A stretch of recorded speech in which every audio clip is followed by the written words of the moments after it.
మరి అందరికీ మరొకసారి స్వాగతం, సుస్వాగతం వికసిత పుష్పాలు కార్యక్రమానికి. ఈరోజు ఏరువాక పౌర్ణమి, పాకల్పాటి గురువు గారు వారి జయంతోత్సవం. మరి విశేషమైన రోజు. ఈ ఈ పౌర్ణమి గడియల్లో విశేషంగా ధ్యాన సాధన చేసుకున్నాము. మరి పగలు కూడా వీలైనంత వరకు మౌనంతో ఉంటూ ధ్యాన సాధన చేసుకుంటే ఎన్నో ఫలితాలు పొందుతాం.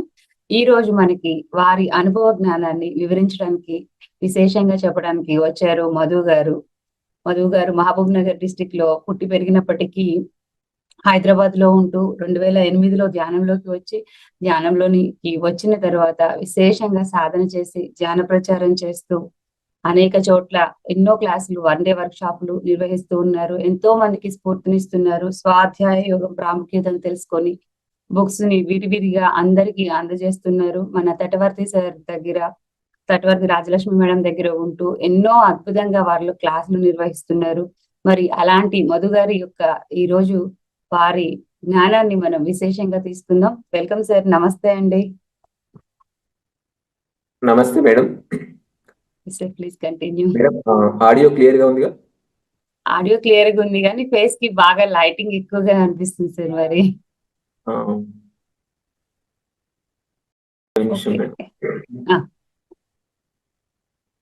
అదే లైట్ కొంచెం పైన ఉంది, అందుకోసం ఫోన్ లో జాయిన్ అయ్యాను. Okay sir, no problem. Please continue. Okay, thank you madam.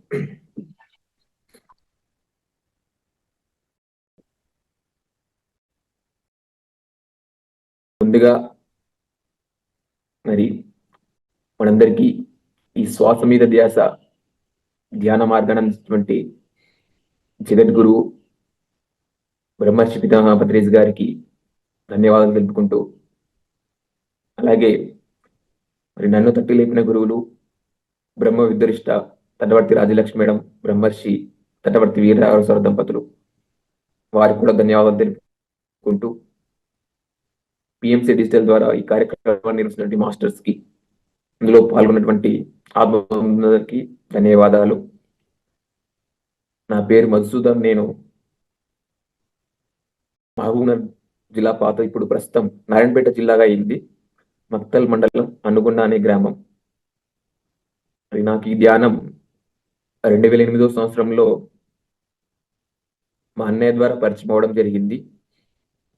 2009లో నేను మొదటిసారి పత్రిసారిని ఒక పిరమిడ్ ప్రారంభోత్సవ దగ్గర చూడడం జరిగింది. వనపర్తి అనే ఊర్లో సహస్రార పిరమిడ్ ధ్యాన కేంద్రం అని. అప్పటి వరకు ధ్యానం తెలుసు, మా అన్నయ్య ద్వారానే పరిచయం అయింది, కానీ అంతగా చేసేవాని కాదు. ఎప్పుడైతే పత్రిసారిని నేను కలిశానో మరి అప్పటి నుంచి ధ్యానం రెగ్యులర్ గా చేయడం అలవాటు చేసుకున్నాను. ఫస్ట్ టైం సార్ని కలిసినప్పుడు మరి అక్కడ అప్పట్లో ఈ పిరమిడ్ ఓపెనింగ్స్ చేసేటప్పుడు సార్ ఎక్కువగా, నాకు తెలిసి ఒక 2 పాటలు ఎక్కువగా పాడేవారు. ఏమిటంటే అవి నానాటి బతుకు నాటకం అనే హనుమాచార్య యొక్క కీర్తన, తర్వాత నా పేరు బికారి నా దారేడారి అనే సినిమా పాట పాడి దాని యొక్క అర్థాన్ని సార్ వివరించడం జరిగింది. అలాగా ఫస్ట్ టైం సార్ని అక్కడ చూడడం, సార్ సమక్షంలో కూర్చొని ధ్యానం చేయడం. అక్కడ సార్ మామూలుగా ఏంటంటే షేక్ హ్యాండ్ ఇస్తూ ఉంటారు. అలా ఫస్ట్ టైం సార్ని కలిసిన తర్వాత ఎంతో చక్కగా అనిపించింది. మరి అప్పటి నుంచి అలా ధ్యానం చేస్తూ ఉన్నాను. మధ్యలో కొద్ది రోజులు ఇంట్లో మాకు సమస్యల వల్ల మళ్ళీ నేను ఇంటి దగ్గర ఉన్నప్పుడు సరిగా చేయలేకపోయాను. ఇంజనీరింగ్ చదవడం కోసం నేను హైదరాబాద్ వచ్చి మళ్ళీ మా అన్నయ్య ద్వారా దగ్గరలో ఉన్న మెడిటేషన్ సెంటర్ అడ్రస్ తెలుసుకొని అక్కడ మళ్ళీ మెడిటేషన్ స్టార్ట్ చేయడం జరిగింది. సో హైదరాబాద్లో ఉండడం వల్ల ఏంటంటే ప్రతి నెల పత్రిసారిని కలుసుకోవడానికి అవకాశం ఉండేది. ఏమిటంటే ప్రతి నెల హైదరాబాద్లో కనీసం ఒక 4-5 రోజులు పత్రిసారి ఉండేవారు. మిగతా అంతా తిరిగేవారు, తెలంగాణ, ఆంధ్ర, ఇతర రాష్ట్రాలు, ఇతర దేశాలంతా. ఇప్పుడు మనకు తెలుగులో ధ్యాన జగత్ అని మంత్లీ మ్యాగజైన్ వస్తుంటుంది, మాసపత్రిక. ఆ మ్యాగజైన్ కరెక్షన్ కోసం సారు హైదరాబాద్లో ఒక 3 రోజులు అలా ఉండేవారు. అలాగే spiritual India, spiritual science magazines. అలాగే ఎప్పుడైనా ఏదైనా ప్రోగ్రామ్స్ కానీ పీరియడ్ బ్రేక్స్ ఉన్నప్పుడు అట్లా హైదరాబాద్లో ఉండడం వల్ల అట్లా అవకాశం ఉన్నప్పుడు వెళ్ళి సార్ని కలవడం, సార్ సమక్షంలో కూర్చొని ధ్యానం చేయడం. అలా చేయడం వల్ల నేను ధ్యానం చేస్తూ ఎన్నో విషయాలు అంటే నాకు ఏదైనా డౌట్ ఉన్నా కానీ అక్కడ వెళ్ళి సార్ సమక్షంలో కూర్చున్నప్పుడు ఎలా ఉండేదంటే, మనం ఏమి అడగకుండానే సార్ చెప్పే మాటల ద్వారా మనకు సార్ నోటి నుంచి ఆన్సర్ వచ్చేది. అంటే ఒక బ్రహ్మజ్ఞాని సమక్షంలో మనం కూర్చొని ధ్యానం చేసినప్పుడు మనకి ఏదైనా సందేహం ఉన్నా అది ఆటోమేటిక్గా మనం అడగకుండానే మనకు ఆన్సర్ ఆయన నోటి నుంచి వస్తూ ఉంటుంది. ఆయన సమక్షంలో వెళ్ళి ధ్యానం కూర్చుంటే మనం ఏమీ అడగకపోయినా మనకు ఆటోమేటిక్ ఆన్సర్ ఆయన ద్వారా అందుతూ ఉంటుంది. అంత గొప్ప వాళ్ళు బ్రహ్మజ్ఞానులు అనేవాళ్ళు. అలాగా చేస్తూ ఉన్నాను. ఇంకా అక్కడక్కడ అమావాస్య ధ్యానం, పౌర్ణమి ధ్యానం ఇలాంటి క్లాసెస్ వెళ్తూ క్లాస్ అటెండ్ అవుతూ ఉండేవాడిని. అయితే మరి ఇట్లా క్లాస్కి వెళ్ళినప్పుడు కొన్ని చోట్ల కొంతమంది అడిగేవారు, మీ అనుభవాలు చెప్పండి, మరి ఇన్ని రోజులు నుంచి ధ్యానం చేస్తున్నారు కదా అని చెప్పి అడిగేవాళ్ళు. అయితే ఇక్కడ ధ్యానం చేస్తున్నాను కానీ నాకు ఈ కనిపించడం కానీ మెసేజ్లు రావడం ఇలాంటిది ఏమీ లేదు. అంటే మాస్టర్స్ కనిపించాలంటే అనుభవాలు ఏమీ రాలేదు. అయితే ఒక్కోసారి అనిపించేది, ఇన్ని రోజుల నుంచి నేను ధ్యానం చేస్తున్నాను కానీ నాకు ఏ అనుభవాలు రావట్లేదు, మరి నేను ధ్యానం కరెక్ట్ గానే చేస్తున్నాను అని కూడా అనిపించేది. అయితే 2016 సంవత్సరంలో మొట్టమొదటిసారి నేను తటవర్తి రాజ్యలక్ష్మి మేడం గారిది 3 రోజుల మౌన ధ్యాన క్లాస్ అటెండ్ అవ్వడం జరిగింది. సో మరి ఆ క్లాస్లో మేడం ఆ క్లాస్ చెప్తూ ఏమన్నారంటే, ధ్యానం అనుభవాల కోసం కాదు, ధ్యానం ఆత్మజ్ఞానం కోసమని చెప్పడం జరిగింది. ధ్యానం అనుభవాల కోసం కాదు, ధ్యానం ఆత్మజ్ఞానం కోసమని. అయితే ఇక్కడ మరి చాలా మంది అనుభవాలు చెప్తూ ఉంటారు, అనుభవాలు వస్తే ఎంతో గొప్పగా అనుకుంటూ ఉంటారు. మరి ఇది నేను పత్రిసారి దగ్గర ఏం విన్నానంటే, పత్రిసారి ఒకసారి చెప్తూ ఏమనంటే, ధ్యానంలో అనుభవాలు వస్తే మంచిది అని అన్నారు. వెంటనే రాకపోతే ఇంకా మంచిది అన్నారు. ధ్యానంలో అనుభవాలు వస్తే మంచిది అని చెప్పారు, రాకపోతే ఇంకా మంచిది అని అన్నారు. అంటే ఇక్కడ ఏంటంటే, ఈ ధ్యానం చేస్తున్నప్పుడు కొంతమందికి ప్రాథమిక స్థాయిలో కొన్ని రకాల అనుభవాలు వస్తుంటాయి. కొంతమందికి ఎంత ధ్యానం చేసినా ఏమీ రావు. ఇక్కడ అనుభవాలు వస్తే ఎక్కువ, రాకపోతే తక్కువ అని ఏం కాదు. రాకపోయినా మంచిది అని చెప్పేసి సార్ చెప్పడం జరిగింది. రాకపోతే తక్కువ ఏమి కాదు, మనం తక్కువగా ఫీల్ అవ్వాల్సిన అవసరం లేదు అని చెప్పడం జరిగింది. సో కాబట్టి ఇక్కడ కొంతమంది ఉంటారు, ఇన్ని రోజులు చేస్తున్న ఈ అనుభవాలు అనే వాళ్ళు ఉంటారు. కాబట్టి వాళ్ళు రాకపోతే అదేం తక్కువ కాదు. ఏమిటంటే అక్కడ తటవర్తి రాజలక్ష్మి మేడం కానీ రావాలి సార్, వాళ్ళు ఏం చెప్తారంటే, అనుభవాలు అంటే ఏంటంటే మీరు ఏం చెప్పాలంటే, మీ లోపల ఏం మార్పు వచ్చింది, ఈ ధ్యానం చేయడానికి ముందు మీరు ఎలా ఉన్నారు, ఈ శ్వాస మీద ధ్యాస ధ్యానం చేసిన తర్వాత మీ లోపల ఏం మార్పు వచ్చింది, ఆ విషయాలు చెప్పండి అని చెప్తుంటారు. అంటే మీ ఆలోచన విధానంలో కావచ్చు, మాట్లాడే విధానంలో కావచ్చు, మీ పనుల్లో కానీ మీ ప్రవర్తనలో కానీ ఏం మార్పు వచ్చిందో ఆ విషయాలు చెప్పమని చెప్తారు. అంతేగాని ఇక్కడ కనిపిస్తే అవే అనుభవాలని కాదు. వాటికే మనం వాటి కోసం ప్రాముఖ్యం ఇవ్వాల్సిన అవసరం లేదు. మనం ఈ ధ్యానం అనేది ముఖ్యంగా జ్ఞానం కోసం చేయాలనే విషయం ఇక్కడ. అంటే ధ్యానం వల్ల ఎన్నో లాభాలు ఉన్నాయి, ఆరోగ్యపరంగా, మానసిక పరంగా, బుద్ధిపరంగా ఎన్నో లాభాలు ఉన్నాయి. అయితే అన్నిటికంటే హైయెస్ట్ ఇందులో మనం ఏమిటంటే ఆత్మజ్ఞానం అనేది అన్నిటికంటే హైయెస్ట్ లాభం అనేది ఇక్కడ ఒకటి మనం గుర్తుంచుకోవాలి. ధ్యానం వల్ల పొందే లాభాల్లో అన్నిటికీ హైయెస్ట్ ఆత్మజ్ఞానం అనేది.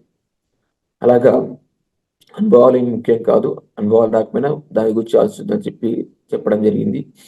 ఇంకో సందర్భంలో ప్రతిసారి ఏం చెప్పేవారంటే, ఈ అనుభవాలు అనేవి చాక్లెట్లు, బిస్కెట్ లాంటివని చెప్పేవారు.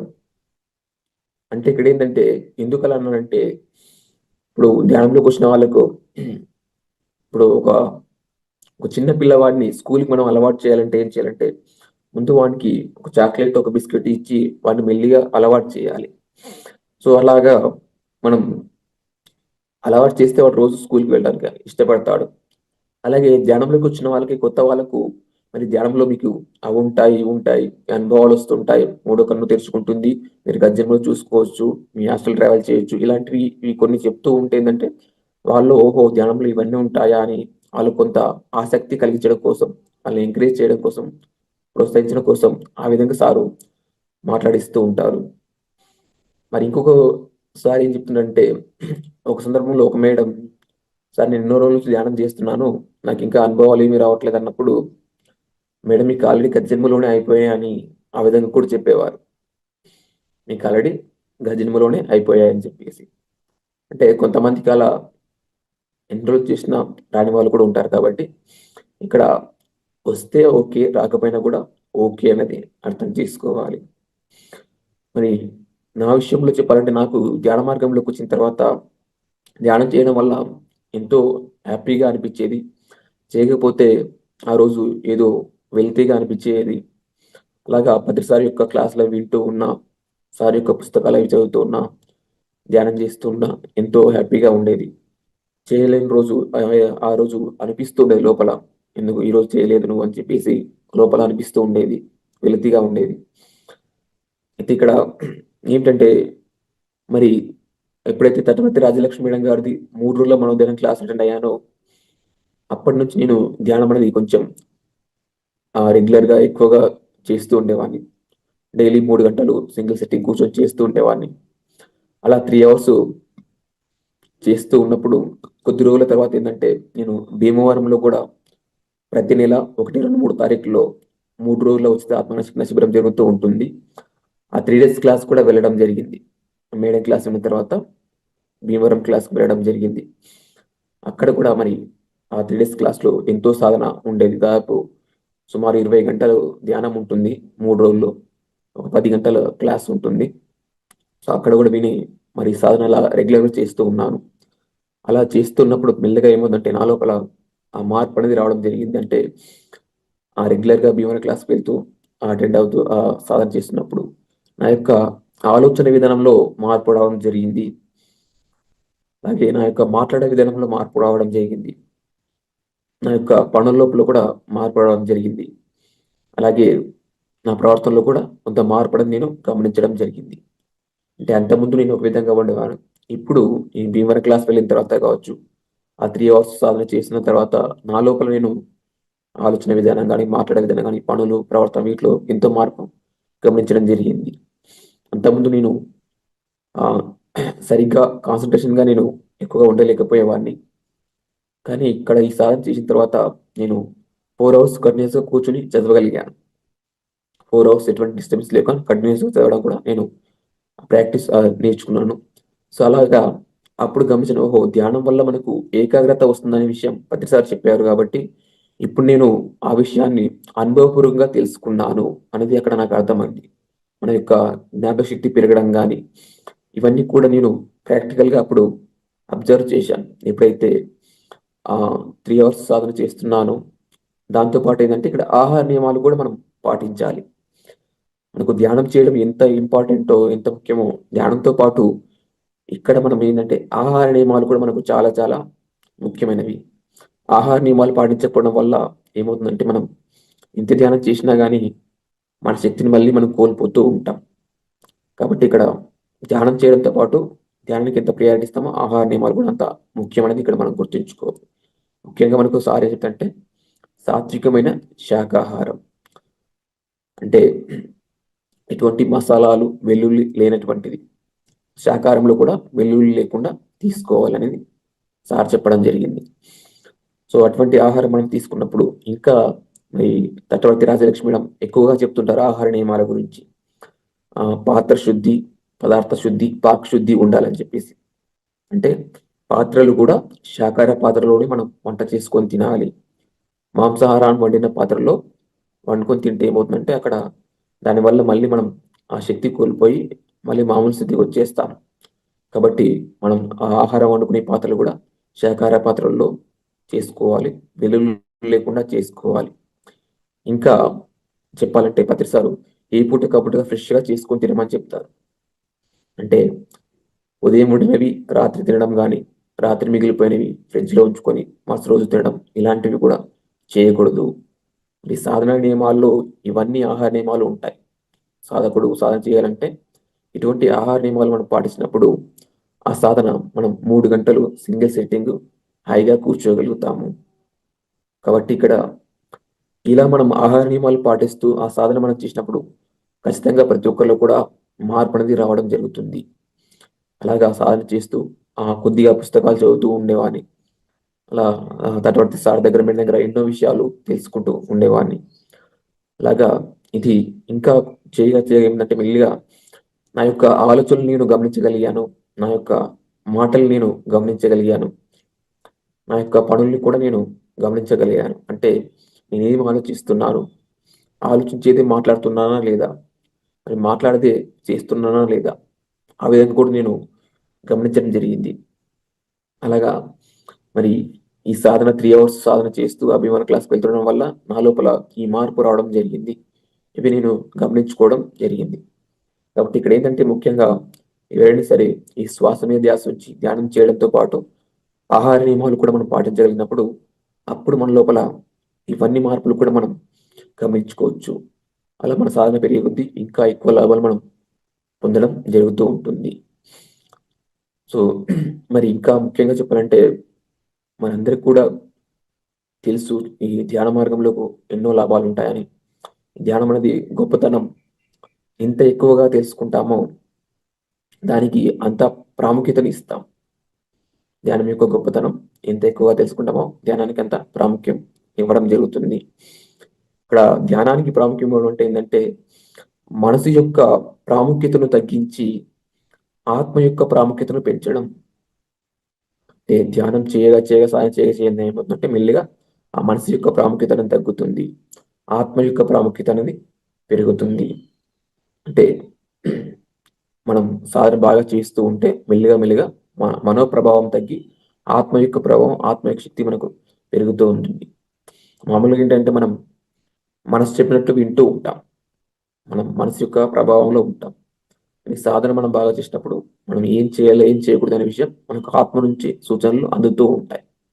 అది సాధన మనం తీవ్రంగా మనం చేస్తూ ఉంటే మనకు ఆ విషయాలు తెలుస్తూ ఉంటాయి. సో ఇక్కడ మరి ఈరోజు ధ్యానం యొక్క గొప్పతనం గురించి భగవద్గీతలో ఒక శ్లోకం ద్వారా మనం తెలుసుకుందాం. ఏమిటంటే భగవద్గీతలో 6వ అధ్యాయంలో 46వ శ్లోకం. 6వ అధ్యాయం 46వ శ్లోకం. తపస్విభ్యోధికో యోగి జ్ఞానిభ్యోపి మతోధికః కర్మిభ్యశ్చాధికో యోగి తస్మాత్ యోగి భవార్జున అని. తపస్విభ్యోధికో యోగి జ్ఞానిభ్యోపి మతోధికః కర్మభ్యశ్చాధికో యోగి తస్మాత్ యోగి భవార్జున అని భగవద్గీతలో కృష్ణ భగవానుడు 6వ అధ్యాయంలో 46 శ్లోకం ద్వారా ఇక్కడ మనకు తెలియజేయడం జరిగింది. అంటే ఏంటంటే తపస్విభ్యో అంటే జపతపాదులు చేసేవాడి కన్నా, తాపసి కంటే అంటే జపతపాదులు చేసేవాడి కన్నా, జపం చేసేవాడి కన్నా, తపం అంటే ఒంటి కాలు మీద నిలబడి చేయడం ఇలాంటివి చేసేవాడి కన్నా యోగి గొప్పవాడు అని చెప్పారు. జపతపాదులు చేసేవాడి కన్నా యోగి గొప్పవాడు. జ్ఞాని ప్యోపి మతో అంటే జ్ఞాని కంటే అంటే పుస్తక జ్ఞానం లేదా పండిత జ్ఞానం కలవాడి కంటే కూడా యోగి గొప్పవాడు అని చెప్పారు. పుస్తకాలు చాలా మంది పుస్తకాలు చదువుతారు, వాళ్ళ దగ్గర ఎంతో పుస్తక జ్ఞానం ఉంటుంది, ఎంతో గొప్పగా ఉపన్యాసాలు ఇస్తూ ఉంటారు. వాళ్ళకంటే కూడా పండిత జ్ఞానం కలిగిన వాడి కంటే కూడా యోగి గొప్పవాడు అని చెప్పడం జరిగింది. అలాగే ఇంకా మనం ముందుకెళ్తే కర్మీ బేస్డ్ కామ్య కర్మలు, నిత్య నైమిత్తిక కర్మలు అంటే సంధ్యావందనం, సూర్య నమస్కారాలు, ఇవన్నీ అలాంటి కర్మలు చేసేవాడి కంటే కూడా యోగి గొప్పవాడు అని చెప్పారు. అంటే జపాలు తపాలు చేసేవాడి కన్నా, పుస్తక జ్ఞానం కలిగిన వాడి కంట, ఇక్కడ కామ్య కర్మలు, నిత్య కర్మ, నైమిత్తిక కర్మలు ఇలాంటి కర్మలు చేసేవాడి కంటే కూడా యోగి గొప్పవాడు. కాబట్టి నువ్వు ధ్యానం చేసి వెంటనే యోగివిక అర్జున, తస్మాత్ వెంటనే యోగి భవ అర్జున, యోగివి కమ్మని అర్జునుడికి కృష్ణ భగవానుడిలో చెప్పారు. ఎందుకంటే అందరికంటే యోగి గొప్పవాడు అనే విషయం అందులో ఆయన చెప్పడం జరిగింది. మరి అక్కడ మనం చూసినట్లయితే మరి ఎవరు యోగి అంటే ఎవరైతే యోగాన్ని అభ్యసిస్తారో వారే యోగి అని చెప్పారు. ఎవరు యోగి అంటే ఎవరైతే యోగాన్ని అభ్యసిస్తారో వారినే యోగి అని అంటారు. మరి ఇక్కడ యోగము అంటే ఏంటంటే మనందరికీ తెలుసు. యోగం అంటే యోగ శాస్త్ర పితామహుడైనటువంటి యోగానికి ఆద్యుడైనటువంటి మూలమైనటువంటి పతంజలి మహర్షి గారు చెప్పడం జరిగింది. యోగ చిత్తవృత్తి నిరోధ అని చెప్పేసి. యోగ చిత్తవృత్తి నిరోధ. యోగము అంటే చిత్తవృత్తులను నిరోధించుకోవడం అని. ఇక్కడ మరి చిత్తము అంటే మనస్సు, వృత్తి అంటే పని అని అర్థం. ఇంకా చెప్పాలంటే ఆలోచనలు అని. మనసు యొక్క పని ఏంటంటే ఆలోచన, కాబట్టి ఆలోచనలని. నిరోధ అంటే నిరోధించడం, అంటే ఆపివేయడం అని. మనసు యొక్క పనిని ఆపివేయడం అని ఇక్కడ మనకు పతంజలి మహర్షి చెప్పిన దాని ద్వారా తెలుస్తుంది. ఆయన యోగ శాస్త్రంలో పితామహుడు. ఆయన కంటే గొప్పవారు ఎవరు లేరు. ఆయన చెప్పిన దాని ప్రకారం యోగం అంటే ధ్యానం అని అర్థం. దానికి ఆయన ఇచ్చిన నిర్వచనం ఏంటంటే చిత్తవృత్తి నిరోధం అని చెప్పారు. మనసు యొక్క పనిని ఆపివేయడం అని. ఇంకా ఆయన ఏం చెప్పారంటే నిర్విషయ మనః ధ్యానం అని. నిర్విషయ మనః ధ్యానం అంటే మనసు లోపల ఎటువంటి విషయాలు లేకుండా చేసుకోవడం. మనసు లోపల ఎటువంటి విషయాలు అంటే ఆలోచనలు లేకుండా చేసుకోవడం. కాబట్టి ఆయన చెప్పిన దాని ప్రకారం చిత్తవృత్తి అంటే మనసు పనిచేసే స్థితినే ధ్యానం అని అంటాము. మనసు పనిచేసే స్థితి. సో మనసు ఏ మాత్రం పనిచేస్తున్నా అది ధ్యానం కాదు. ఇక్కడ మనం కొంచెం క్లియర్గా అర్థం చేసుకోవాలి. మనసు పనిచేస్తే అది ధ్యానం కాదు. మనసు పనిచేస్తే ధ్యానం అనే విషయం ఇక్కడ మనకు అర్థం కావాలి. సో ఆ మనసు పని చేయకూడదంటే దానికి ఉన్నటువంటి అద్భుతమైన మార్గం. ఇక్కడ మనం ధ్యానం అంటే మనసు పనిచేసే స్థితి అని అంటున్నాం. మరి ఇక్కడ మనసు పనిచేసే స్థితికి వెళ్ళాలంటే ముందు ఆ మనసు గురించి కొంచెం మనం తెలుసుకోవాలి. మనసు అంటే ఏమిటి, ఆ మనసు ఎక్కడ ఉంటుంది, మరి ఆ మనసు పని చేయకుండా ఉండాలంటే ఏం చేయాలి, ఈ పాయింట్స్ మనం తెలుసుకోవాలి. మనసు అంటే ఏమిటి, అది ఎక్కడ ఉంటుంది, మరి ఆ మనసు పని చేయకుండా ఉండాలంటే ఏం చేయాలనే విషయాలు మనం తెలుసుకోవాలి. ఇక్కడ మనసు అంటే ఏంటంటే మన యొక్క ఆలోచనలు, అలాగే మన యొక్క ఫీలింగ్స్, కోపంగా ఉండడం కానీ, బాధగా ఉండడం కానీ, సంతోషంగా ఉండడం కానీ, శాంతంగా ఉండడం కానీ, ఇవన్నిటిని కలిపి మనస్సు అని అంటాం. మనస్సు అంటే మన యొక్క ఆలోచనలు, మన యొక్క కోరికలు, కోపము, బాధ, సంతోషము, శాంతం, మన ఫీలింగ్స్, మన భావాలు, ఇవన్నిటిని కలిపి మనస్సు అని అంటాం. కానీ మనస్సు అనేది ఒక భౌతిక భాగం ఏమీ కాదు. కాబట్టి అది కంటికి కనిపించదు. మనసు అనేది ఏం చేస్తుంటే ఇప్పుడు సంకల్ప వికల్పాలు చేస్తూ ఉంటుంది. ఆ మనసు మరి మన శరీరంలో అంతటా ఉంటుంది. అంటే ఇక్కడ అది కంటికి కనిపించదు, భౌతిక భాగం ఏమి కాదు. సో ఇక్కడ ఏంటంటే ఆ మనసు కంటికి కనిపించిన ఆ మనసు ఉంది, కానీ మరి కనిపించదు. మరి ఎలా తెలుసుకోవచ్చు ఉందని అంటే ఇప్పుడు మనమే అంటుంటాం, నా మనసు ఏం బాగోలేదు అంటాం, నాకు మనశ్శాంతి లేకుండా పోయిందని అంటాం. అలా అంటున్నామంటే ఇక్కడ మనసు అనేది ఒకటి ఉందనే విషయం అర్థమవుతుంది. ఇంకా ఇప్పుడు చూడండి, నాకు ఇప్పుడు ఫ్యాన్ తిరుగుతున్నప్పుడు గాలి వస్తుంటుంది. మరి ఆ గాలి అనేది కంటికి కనిపించదు, కానీ మన అనుభూతి ద్వారా ఉందని మనం చెప్పగలుగుతాం. అలాగే మనసు అనేది ఉందని ఎలా చెప్పగలుగుతాం అంటే ఈ మనసు మన యొక్క ఫీలింగ్స్ ద్వారా, కోపంగా ఉండడం, బాధగా ఉండడం, ఈ ఫీలింగ్స్ ద్వారా మనం ఉందని మనం చెప్పవచ్చు. ఆలోచనల ద్వారా, కోరికల ద్వారా ఉందని మనం చెప్పవచ్చు. కాబట్టి అటువంటి మనసును మనం పని చేయకుండా ఉంచాలి అంటే దానికి పత్రిసారి చెప్పినటువంటి మార్గమే శ్వాస మీద ధ్యాస. ఆయన ఎంతో రీసెర్చ్ చేసి మరి ఈ ధ్యాన పద్ధతిని మనందరికీ అందివ్వడం జరిగింది. శ్వాస మీద ధ్యాస అంటే ఇక్కడ ఏంటంటే ఈ శ్వాసకు మనసుకు మధ్య ఒక సంబంధం ఉంది. శ్వాసకు మనసుకు మధ్య ఒక సంబంధం ఉంది. ఏమిటంటే ఈ మనసు కోపంగా ఉన్నప్పుడు శ్వాస అనేది వేగంగా జరుగుతూ ఉంటుంది, స్పీడ్గా ఉంటుంది. అదే మనసు శాంతంగా ఉన్నప్పుడు ఈ శ్వాస అనేది నెమ్మదిగా జరుగుతూ ఉంటుంది. అదే మనసు ఉద్రేకంగా ఉన్నప్పుడు టెన్షన్తో ఉన్నప్పుడు అక్కడ ఏంటంటే శ్వాస వేగం ఇంకో రకంగా ఉంటుంది. అలా మనం గమనిస్తే మనసు కోపంగా ఉన్నప్పుడు శ్వాస వేగంగా ఉంది. అదే మనసు శాంతంగా ఉన్నప్పుడు శ్వాస అనేది నెమ్మదిగా శాంతంగా ఉంది. సో దీని ద్వారా మనకి ఏం చెప్పొచ్చు అంటే ఆ మనసుకు శ్వాసకు మధ్య ఒక సంబంధం ఉందనే విషయం ఇక్కడ మనకు అర్థమవుతుంది. దీన్ని మనకు ఉత్తర గీతలో కృష్ణ భగవానుడు అర్జునుడికి చెప్పారు. ఏం చెప్పారంటే ఉత్తర గీతలో ఈ శ్వాసకు మనసుకు మధ్య అవినాభావ సంబంధం ఉంది. కాబట్టి ఈ శ్వాసను నువ్వు గమనిస్తే ఆ శ్వాస మీద ధ్యాస ఉంచితే దాని ద్వారా మెల్లిగా మనసును అదుపు చేయవచ్చు, మనసును కంట్రోల్ చేయవచ్చు అని చెప్పి ఆయన చెప్పడం జరిగింది. ఉత్తర గీతలో కృష్ణ భగవానుడు అర్జునుడికి చెప్పడం జరిగింది. కాబట్టి ఇక్కడ ఈ శ్వాసకు మనసుకు మధ్య అవినాభావ సంబంధం ఉండడం వల్ల ఆ శ్వాస మీద ధ్యాస ఉంచడం ద్వారా మనసును పని చేయని స్థితికి, మనసును ఆలోచన రహిత స్థితికి మనం తీసుకెళ్ళవచ్చు. కాబట్టి అందుకే పత్రిక సార్ మనకి ఏంటంటే శ్వాస మీద ధ్యాస ధ్యానం అని చెప్పడం జరిగింది. ఈ శ్వాస మీద ధ్యాస ఉంచి ధ్యానం చేయగా చేయగా మెల్లిగా ఆ మనసు అనేది ఆలోచన రహిత స్థితికి వెళ్ళడం జరుగుతుంది. సో ఇది మనం అర్థం చేసుకున్నప్పుడు ఏంటంటే శ్వాస మీద ధ్యాస ఒకటే ధ్యాన స్థితికి వెళ్ళడానికి అద్భుతమైన పద్ధతి, అద్భుతమైన టెక్నిక్ అనేది అర్థమవుతుంది. ఇక్కడ కొంచెం మనం ఏంటంటే ఇంకా కొంచెం లోతుల్లోకి వెళ్తే ఏంటంటే మరి ధ్యానం అంటే శ్వాస మీద ధ్యాస అని అంటున్నాం. ధ్యానం అంటే శ్వాస మీద ధ్యాస అంటే మన ధ్యాసను శ్వాస మీద ఉంచాలి అని. మన ధ్యాసను శ్వాస మీద, శ్వాస అంటే ఉచ్ఛ్వాస నిశ్వాస అంటే లోపలికి వెళ్తున్నా కానీ బయటకు వస్తున్నా కానీ మనం గమనిస్తూ కూర్చోవడం అని. అయితే ఇక్కడ ఏంటంటే శ్వాస మీద ధ్యాస ఉంచి అక్కడే అయిపోవడం కాదు, ఆ శ్వాస మీద ధ్యాస ఉంచి మెల్లిగా మెల్లిగా ఏంటంటే ఆ ధ్యాస కూడా లేని ధ్యాన స్థితికి మనం వెళ్ళాలి. శ్వాస మీద ధ్యాస ఉంచి మెల్లిగా మెల్లిగా ఆ ధ్యాస కూడా లేని ధ్యాన స్థితికి వెళ్ళాలంటే ముందు కూర్చున్నప్పుడు మనకు ఆ శ్వాస జరిగేది మనకు తెలుస్తూ ఉంటుంది కొద్దిగా, అంటే గాలి లోపలికి వెళ్ళడం బయటికి రావడం జరుగుతుంటుంది.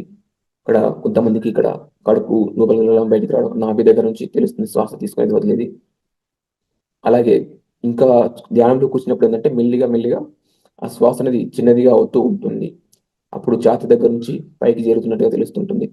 ఇంకా కొద్దిగా చూస్తే ఇక్కడ గొంతు దగ్గర నుంచి పైకి జరిగేది. ఇంకా కొద్దిగా అలాగే కూర్చోగా ఏమవుతుందంటే ధ్యానంలో ఆ శ్వాస అనేది చిన్నదిగా ఇక్కడ నుంచి ఇక్కడికి జరుగుతున్నట్టుగా అనిపిస్తూ ఉంటుంది. ఇంకా ఇంకా మనకు అలా కూర్చున్నప్పుడు ఏమిటంటే ఆ శ్వాస అనేది మెల్లిగా మెల్లిగా స్థితమై ఇక్కడ భూమధ్యం స్థానమై అంటాం, అక్కడ మనకు స్థితం అవ్వడం జరుగుతూ ఉంటుంది. ఇది మనకు స్పిరిచువల్ రియాలిటీ అనే ఒక వీడియో ఉంది, ప్రతిసారి స్పిరిచువల్ రియాలిటీ ఆధ్యాత్మిక సత్యం అనే వీడియో, అందులో మనకు క్లియర్గా చూపించడం జరిగింది. స్పిరిచువల్ రియాలిటీ అనే వీడియోలో ఈ శ్వాస అనేది నెమ్మదిగా ఎలా చిన్నది అవుతుంది, దాని యొక్క పొడుగు అనేది నిడివి ఎలా తగ్గుతుంది అనే విషయం ధ్యాన స్థితికి వెళ్ళినప్పుడు ఇక్కడ స్థితమైపోతుంది అని చెప్పేసి. అంటే ఆలోచనలు ఉన్నప్పుడు మనం ఆలోచనలు కట్ చేసి శ్వాస మీద ధ్యాస ఉంచుతాం. తర్వాత ఏంటంటే మెల్లిగా ఆలోచనలు తగ్గుతూ వస్తాయి, అప్పుడు శ్వాస పొడవు అనేది నెమ్మదిగా తగ్గుతుంటుంది. మెల్లిగా ఆలోచనలు మొత్తం పూర్తిగా అయిపోయినప్పుడు శ్వాస అనేది ఇక్కడ స్థితమైపోయి ఇక్కడ ధ్యాన స్థితికి మనం వెళ్ళడం జరుగుతుంది. అటువంటి స్థితిలో ఎలా ఉంటుందంటే మనకు ఆ శ్వాస కూడా ఉందా లేదా అనే ఫీలింగ్ మనకు కలుగుతుంది. నిజంగా మనం శ్వాస ఉందా లేదా ఫీలింగ్ మనకు కలుగుతుంది, అంటే శ్వాసను కూడా గమనించలేని స్థితికి మనం వెళ్ళడం జరుగుతుంది. శ్వాసను కూడా మనం గమనించలేని స్థితికి మనం వెళ్ళడం జరుగుతుంది. అలాగా ధ్యాస కూడా లేని ధ్యాన స్థితికి మనం వెళ్ళాలి. శ్వాస మీద ధ్యాస కూడా లేని ధ్యాన స్థితికి మనం వెళ్ళాలి. ఆ ధ్యాస లేని స్థితిని ఏమంటామంటే అధ్యాస అని అంటాం. ఆ ధ్యాస కూడా లేని స్థితిని అధ్యాస అని అంటాం. దాన్ని ఏమంటామంటే మరి ధ్యానం అని చెప్తాం. అధ్యాసే ధ్యానం అని. అంటే మనకు ఒక గాఢ నిద్రపోయినప్పుడు ఏ విధంగా ఉంటుందో, ఏమి ఎలా గుర్తుకుండదో, మనం ఈ ధ్యానం చేస్తూ చేస్తూ ఆ ధ్యాన స్థితికి వెళ్ళిన తర్వాత కూడా అలాగే ఆ నిద్రపోయినట్టుగా పోయినప్పుడు ఏ విధంగా ఉండదు అలాగే ఏమి గుర్తుకు ఉండదు. ఆ విధంగా మనకు అనిపిస్తూ ఉంటుంది. అంటే శ్వాస మీద ధ్యాస ఉంచినా అక్కడ కూడా మనం ధ్యాన స్థితికి వెళ్ళినట్టు కాదు, వెళ్ళే ప్రయత్నం చేస్తున్నాం. శ్వాస మీద ధ్యాస ఏంటంటే ధ్యాన స్థితికి వెళ్ళడానికి ఒక ప్రాసెస్, ఒక పద్ధతి. అలా ఉంచి చేయగా చేయగా ఆ ధ్యాస కూడా లేని ధ్యాన స్థితికి మనం వెళ్ళడం జరుగుతుంది. ఆ స్థితిలోనే మనకు అపారంగా శక్తి రావడం జరుగుతుంది, ఎన్నో లాభాలు రావడం జరుగుతుంది. కాబట్టి ఇక్కడ శ్వాస మీద ధ్యాస ఉంచినా కానీ అది ధ్యానం కాదు. సో ఇంకా మనం ముందుకు వెళ్తే ఇక్కడ ఏంటంటే ఈ ధ్యానం చేసేటప్పుడు హాయిగా కూర్చొని కళ్ళు మూసుకొని శ్వాస మీద ధ్యాస అని చెప్తున్నాం. ఇలాగ మనకి ఏంటంటే ప్రతిసారి మనకి ఇచ్చినటువంటి ధ్యానం చేసే పద్ధతిలో ఈ విధంగా చెప్పడం జరిగింది. హాయిగా స్థిర సుఖాసనంలో కూర్చొని కళ్ళు రెండు మూసుకొని వేలలు వేలు పెట్టుకొని కాళ్ళు క్రాస్ చేసుకొని సహజంగా జరిగే ఉచ్ఛ్వాస నిశ్వాసను గమనిస్తూ కూర్చుందాం. నోట్లో ఏ నామాన్ని మంత్రాన్ని జపించరాదు. ఇక్కడ ఏమన్నాడంటే ఏ నామాన్ని ఏ మంత్రాన్ని జపించరాదు, ఏ రూపాన్ని ఊహించుకోరాదు అనే పాయింట్ కూడా చెప్పడం జరిగింది. మరి ఎందుకు నామాన్ని వద్దన్నాడు, మంత్రాన్ని వద్దన్నాడు, రూపాన్ని వద్దన్నాడు అంటే ఇక్కడ నామాన్ని కానీ మంత్రాన్ని కానీ జపిస్తూ ఉన్నా, రూపాన్ని ఊహిస్తూ ఉన్నా అక్కడ మనసు పనిచేస్తుంది. నామాన్ని జపిస్తూ ఉన్నా, మంత్రాన్ని జపిస్తూ ఉన్నా, రూపాన్ని ఊహిస్తూ ఉన్నా అక్కడ ఊహించేది మనస్సు కాబట్టి, అక్కడ మనసు పనిచేస్తుంది కాబట్టి ఆ మనసు పనిచేసే స్థితికి వెళ్ళాలంటే ఇక్కడ మనం అలాంటివి ఏమీ ఉండకుండా సైలెంట్లో కూర్చుని శ్వాస మీద ధ్యాస ఉంచి ధ్యానం మనం చేయాలి. కాబట్టి ఇక్కడ ఏమవుతుందంటే అలా నిశ్శబ్దంలో కూర్చొని శ్వాస మీద ధ్యాస వచ్చినప్పుడు మెల్లిగా మెల్లిగా మనం ఆ ధ్యాన స్థితికి వెళ్ళడం జరుగుతుంది. మనకు పాంప్లెట్లో కానీ మనం పంచే ధ్యానం పాంప్లెట్లో కానీ మనకు మంత్లీ మ్యాగజైన్ ధ్యాన జగత్తులో కానీ సారు ప్రతి నెల ఒక పేజీలో స్పష్టంగా రాయిస్తూ ఉంటారు ధ్యానం చేసే పద్ధతి ఏ విధంగా చేయాలనేది. దాని ప్రకారం మనం హాయిగా కూర్చుని సైలెంట్లో శ్వాస మీద ధ్యాస ఉంచి చేస్తూ ఉంటే అక్కడే అన్ని లాభాలు మనం పొందడం జరుగుతూ ఉంటుంది. ఇక్కడ మరి చాలా మందికి ఒక డౌట్ ఏమొస్తుందంటే మరి పత్రిసారు ఈ ధ్యానం చేసేటప్పుడు మరి మ్యూజిక్తో చేయిస్తారు కదా అని చాలా మందికి డౌట్ వస్తుంటుంది. ఇంకా కొంతమందికి ఏమంటారంటే మరి సంగీత ధ్యానం 3 రెట్లు శక్తివంతం అని కూడా పత్రిసారు చెప్పారు కదా అని చెప్తాను. సంగీత ధ్యానం 3 రెట్లు శక్తివంతమని మనకు సార్ చెప్పారు. పిరమిడ్లో ధ్యానం 3 రెట్లు శక్తివంతం, ప్రకృతిలో ధ్యానం 3 రెట్లు శక్తివంతం, సామూహిక ధ్యానం 3 రెట్లు శక్తివంతం, అలాగే ఒక సీనియర్ పిరమిడ్ మాస్టర్ ఆధ్వర్యంలో చేసే ధ్యానం 3 రెట్లు శక్తివంతం అని చెప్పారు. అయితే ఇక్కడ పత్రిసార్ చెప్పిందంతా 100% కరెక్ట్. ఎందుకంటే ఇక్కడ ఏంటంటే సంగీత ధ్యానం అనేది 3 రెట్లు ఎక్కడ శక్తివంతం అవుతుందంటే ఎప్పుడైతే ఆ సంగీతం ఒక యోగీశ్వరుని దగ్గర నుంచి వచ్చినప్పుడు అది మనకు 3 రెట్లు శక్తివంతం. సంగీతం అనేది ఒక యోగీశ్వరుని దగ్గర నుంచి, అంటే దీని గురించి నేను ఒక వీడియోలో విన్నాను. పత్రిసారు ఒక ఇంటర్వ్యూలో ఏం చెప్పారంటే మీరు ఈ ధ్యానం చేస్తున్నప్పుడు ఈ ఫ్లూట్ ఎందుకు వాయిస్తారని అడిగినప్పుడు ఆయన చెప్పడం జరిగింది, నేను ధ్యానం చేసేటప్పుడు ఈ ఫ్లూట్ ద్వారా కొంత ఎనర్జీని ఇస్తాను, కొంత శక్తిని ఇస్తాను. ఆ ఫ్లూట్ ద్వారా ఆ శక్తి తరంగాలు వెలువడతాయి. దాని ద్వారా అక్కడ కూర్చున్న వాళ్ళందరూ కూడా చక్కగా ధ్యానంలోకి వెళ్ళడానికి అది సహకరిస్తుంది అని చెప్పేసి ఆయన చెప్పడం జరిగింది. కాబట్టి ఇక్కడ ఏంటంటే అది ఒక యోగీశ్వరుడు సమక్షంలో ఉన్నప్పుడే ఆయన ద్వారా ఆ ఫ్లూట్ వాయిస్తున్నప్పుడు ఆ సంగీతం అనేది వస్తున్నప్పుడు ఆ శక్తి మనకు ఉంటుంది. ఆయన అందులో చెప్పారు, ఇది నేను స్వయంగా నా సమక్షంలో ఉన్నప్పుడు మీకు ఆ ఎనర్జీ ఉంటుంది, అంతేగాని రికార్డింగ్లో మీకు ఆ ఎనర్జీ ఉండదు అని చెప్పేసి అందులో చెప్పడం జరిగింది. దానికి ఇంకా ఆయన కృష్ణుడు ఎగ్జాంపుల్ చెప్పారు. శ్రీకృష్ణుడు మరి గోపికలందరినీ తన ఫ్లూట్ ద్వారా వేణునాదం ద్వారా ధ్యానంలోకి తీసుకెళ్లేవాడని, అలా ఫ్లూట్ ద్వారా ఆయన ఎనర్జీని ఇచ్చేవారు. అలాగే పత్రిసారి కూడా ఏంటంటే ఫ్లూట్ ద్వారా మనకు ఆ శక్తిని ఇస్తూ మరి ధ్యానమా చక్రాల్లో కడతాల్లో కానీ బెంగళూరులో కానీ ఎన్నో చోట్ల వచ్చిన అన్ని వేల మందికి అని ధ్యానంలో కూర్చోబెట్టి వాళ్ళని ఆ ఫ్లూట్ ద్వారా ఎనర్జీని ఇస్తూ చేయించేవారు. కాబట్టి అటువంటి గొప్ప వాళ్ళు ఏంటంటే వాళ్ళకి ఆ శక్తి ఉంది, వాళ్ళకి ఆ కెపాసిటీ ఉంది. కాబట్టి వాళ్ళు ఏ విధంగా చేసినా అది కరెక్టే. మ్యూజిక్తో చేసినా కరెక్టే, సైలెన్స్లో చేసినా కరెక్టే, అలాగే వాళ్ళు మాటలతో చేసినా కానీ కరెక్ట్. ఎందుకంటే ఒక యోగి నోటి నుంచి వచ్చే శబ్దం కూడా ఎంతో శక్తి తరంగాలను కలిగి ఉంటుంది. కాబట్టి ఇక్కడ ఏంటంటే మనం ఏంటంటే అంతటి గొప్ప వాళ్ళు యోగీశ్వరులు, మనం వాళ్ళు చెప్పింది మనం చేయాలి కానీ వాళ్ళు చేసినట్టుగా మనం చేయకూడదు. ఆ పరమ గురువులు వాళ్ళు చెప్పింది మనం చేయాలి కానీ వాళ్ళు చేసినట్టుగా మనం చేయకూడదు. కాబట్టి ఇక్కడ ఏంటంటే పత్రిసారు మనకు చెప్పినటువంటి ధ్యానం చేసే పద్ధతి ఏం చెప్పారనేది మనం ఒకసారి చదివితే అందులో మనకు అర్థమవుతుంది. ఆ ధ్యానం చేసే పద్ధతిలో ఎక్కడ కూడా ఆయన మ్యూజిక్ పెట్టుకునే పదం ఎక్కడ రాయలేదు. ఆయన ఆనాపానసతి ధ్యానం అనే పుస్తకం కూడా ఇవ్వడం జరిగింది. అందులో కూడా ఎక్కడ కూడా మనకు ఆ మ్యూజిక్ పెట్టుకోండి అని చెప్పేసి ఎక్కడా రాయించలేదు. ఆయన రాసిన పుస్తకాలన్నింటిలో కూడా ఇక్కడ కూడా అది రాయించలేదు.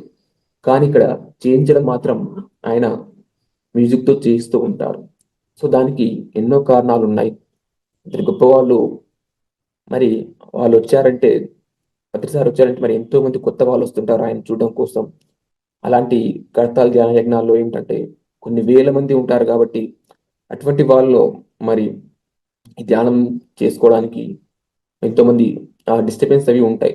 కొంతమంది ఫోన్లు మోగిస్తూ ఉంటారు, కొంతమంది దగ్గుతుంటారు, తుమ్ముతుంటారు, ఇలా శబ్దాలు అవన్నీ చేస్తూ ఉంటారు కాబట్టి అవన్నీ ఇబ్బంది లేకుండా కూర్చోబెట్టడం కోసం 3 గంటలు కూర్చోబెట్టడం కోసం సారా విధంగా ఫ్లూట్ వాయిస్తూ ఎనర్జీ ఇస్తూ ఉంటారు కాబట్టి ఆయన సమక్షంలో కూర్చున్నప్పుడు మనం ఏ విధంగా చేసినా కానీ అది చాలా అద్భుతంగా మనకు ఉంటుంది. ఇక్కడ ఏంటంటే మనం ఇండివిజువల్గా మనం చేసుకున్నప్పుడు, మనం సపరేట్గా చేసుకున్నప్పుడు ఏంటంటే హాయిగా నిశ్శబ్దంలో కూర్చుని మనం శ్వాస మీద ధ్యాస ఉంచి ధ్యానం చేయడం అంతే. ఇక్కడ మ్యూజిక్ కానీ, గైడింగ్ కానీ, ఊహించుకోవడం కానీ, అనుకోవడం ఇవేమి అవసరం లేదు. ఇంకా మనం చూసినట్లయితే ఇక్కడ గొప్ప వాళ్ళు ఆయన ఏం చెప్పారంటే, నేను చేసింది చేయకు, నేను చెప్పింది చెయ్యి అని చెప్పి ప్రకృతి వ్యాలీలో ఒక సందర్భంలో సారు స్టేజ్ మీద చెప్పడం జరిగింది. ప్రకృతి వ్యాలీలో పత్రిసారి ఏం చెప్పారంటే, నేను నా సందర్భానికి తగ్గట్టుగా నేను ప్రవర్తిస్తూ ఉంటాను, నేను చేస్తూ ఉంటాను, నేను చేసినట్లుగా నువ్వు చేయమాకు, నువ్వు నీ సందర్భానికి తగ్గట్టుగా ప్రవర్తించు, నేను చెప్పింది నువ్వు చేయి కానీ నేను చేసింది చేయవద్దు అని చెప్పారు. కాబట్టి అలాంటి వాళ్ళు వాళ్ళు చెప్పింది మనం చేయాలి కానీ వాళ్ళు చేసింది మనం చేయకూడదు. ఇంకా ఆయన ఏం చెప్పారంటే, నేను చేసింది చేయడం అంటే పులిని చూసి నక్క వాత పెట్టుకోవడం అని అంటారు. పులిని చూసి నక్క వాత పెట్టుకోవడం అంటే ఏంటంటే ఇక్కడ మనం వాళ్ళు అటువంటి గురువులు, అటువంటి గొప్ప వాళ్ళు, వాళ్ళ స్థాయి వేరు, వాళ్ళ శక్తి వేరు, వాళ్ళ జ్ఞానం వేరు. కాబట్టి వాళ్ళు ఆ లోకానికి, ఆ సందర్భానికి ఏది అవసరమో దానికి తగ్గట్టుగా వాళ్ళు ఆ జ్ఞానాన్ని అందిస్తూ ప్రవర్తిస్తూ ఉంటారు. మరి వాళ్ళు ప్రవర్తించారని మనం వాళ్ళలాగా యాక్షన్ చేస్తే మనమేమి వాళ్ళ కాము. కాకపోతే ఇక్కడ ఏంటంటే ఆయన చెప్పింది ఏంటంటే, ఎప్పుడైనా సరే నేను చెప్పింది చేయండి కానీ నేను చేసింది చేయవద్దు, నా పాదాలని కాదు నా పదాలని పట్టుకోండి అని చెప్తూ ఉంటారు. అంత గురువులు ఏం చేస్తారంటే, నా పాదాలని కాదు నా పదాలని పట్టుకోండి, నేను చెప్పే మాటల్ని పట్టుకోండి, నేనేం చెప్తున్నానో అది చేయండి అని చెప్తారు. సో ఇక సింపుల్గా మనకు అర్థం చేసుకోవాలంటే, ఇప్పుడు ఒక షిరిడి సాయిబాబా ఏం చేసేవాడంటే మనకు పొయ్యి మీద ఉడుకుతున్న ఆ అన్నాన్ని చేతితో కలుపుతూ ఉండేవాడు. పొయ్యి మీద అన్నం ఉడుకుతున్నాను, సో ఆయన చేతితో కలిపాడని ఇప్పుడు మనం వెళ్ళి చేతితో కలిపితే మన చెయ్యి అనేది కాలిపోతూ ఉంటుంది. సో ఇక్కడ మనం గమనిస్తే మరి బాబాకి ఎందుకు కాలేదు, మనకి ఎందుకు కాలుతుంది, మన చెయ్యి ఎందుకు ఇలా ఉందంటే బాబా శక్తి వేరు, మన శక్తి వేరు, బాబా స్థాయి వేరు, మన స్థాయి వేరు. అంతటి సద్గురువులు వాళ్ళు చేసే పనులకు ఎన్నో అంతరార్థాలు ఉంటాయి. కాబట్టి ఆ గురువులు చేసినట్టుగా మనం చేయకూడదు, ఆ గురువు చెప్పింది మనం చేయాలి అనేది ఇక్కడ మనం అందరం అర్థం చేసుకోవాలి. మరి బాబా నీళ్లతో దీపాలు వెలిగించేవాడంట, ఎంతో గొప్పవాడు ఆయన. అలా నీళ్లతో దీపించే శక్తి ఆయనకు అంత శక్తి ఉంది. కాబట్టి ఇక్కడ ఏంటంటే మనం ఇంకా ఆ స్థాయికి ఎదగలేదు కాబట్టి మనం అటువంటి వాళ్ళు చెప్పింది మనం చేసినట్లయితే మనం లాభం పొందుతాం, మనం ఎదుగుతాం, మనం వాళ్ళలాగా తయారవుతాం. అందుకే సారు అందరికీ ఒకే విధంగా చెప్పాడు. ఇప్పుడు మనం చూసినట్లయితే చాలా మందికి సార్ ఒక్కొక్క సందర్భంలో ఒక్కొక్కరికి ఒక విధంగా చెప్తూ ఉంటారు. ఏమిటంటే కొంతమందికి ధ్యానం చేయమని చెప్తుంటారు, కొంతమందికి ధ్యాన ప్రచారం చేయమని చెప్తుంటారు, కొంతమందికి పిరమిడ్లు కట్టించమని చెప్తుంటారు, ఇంకొంతమందికి శాకాహార ర్యాలీలు చేయమని చెప్తుంటారు. సో అందరికి ఒక విధంగా చెప్తున్నారంటే అందరికి ఒక విధంగా చెప్పట్లేదు. ఎవరి స్థాయిని బట్టి వాళ్ళకు ఆ పనులు ఆయన చెప్తూ ఉంటారు. అంటే మన స్థాయి ఏంటో మనకన్నా గురువుకు బాగా తెలుసు కాబట్టి ఆ గురువు ఏం చేస్తారంటే మన స్థాయికి తగ్గ పనులు మనకు చెప్తూ చేయిస్తూ ఉంటారు. కాబట్టి అటువంటి వాళ్ళు చెప్పింది మనం చేస్తే మనం ఎంతో లాభం పొందుతాం. అలాగా ఇక్కడ ఏంటంటే మనందరం కూడా ఈ ధ్యానం అనేది హాయిగా కూర్చొని కేవలం శ్వాస మీద ధ్యాస ఉంచి ధ్యానం చేసినప్పుడు అక్కడ చక్కగా మనకి ఏంటంటే ఎన్నో లాభాలు పొందడం జరుగుతుంది. ఇంకొంచెం మనం వివరంగా మనం తెలుసుకున్నట్లయితే ఇప్పుడు మనందరికీ తెలిసి ఏమిటంటే మనమంతా కూడా మానవులమని. సో మానవుడు అంటే 3 కలిపి మానవులని అంటాం. ఒకటి శరీరము, రెండోది మనస్సు, మూడోది ఆత్మ.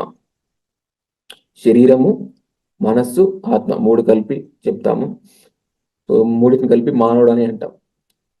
సో మనం ధ్యానం చేసేటప్పుడు ఏం చేస్తామంటే ముందు కళ్ళు మూసుకొని కాళ్ళు చేతులు కట్టేసుకొని నోరు మూసుకొని కూర్చుంటాం. సో అంటే ఈ శరీరాన్ని ఏ పని చేయకుండా కూర్చోబెడుతున్నాం. ధ్యానం చేసేటప్పుడు ముందు కళ్ళు మూసుకొని కాళ్ళు చేతులు కట్టేసుకొని కూర్చొని నోరు మూసుకొని కూర్చున్నాం అంటే ఇక్కడ శరీరాన్ని ఏ పని చేయకుండా కూర్చోబెడుతున్నాం. సో ఇక్కడ ఏంటంటే కళ్ళు తెరిచి ఉంటే మనం దేహస్థితిలో ఉన్నట్లు, కళ్ళు మూసుకుంటే ఏమవుతుందంటే అక్కడ మనకు ఆలోచనలు వస్తుంటాయి. ఆలోచించేది ఎవరంటే మనస్సు.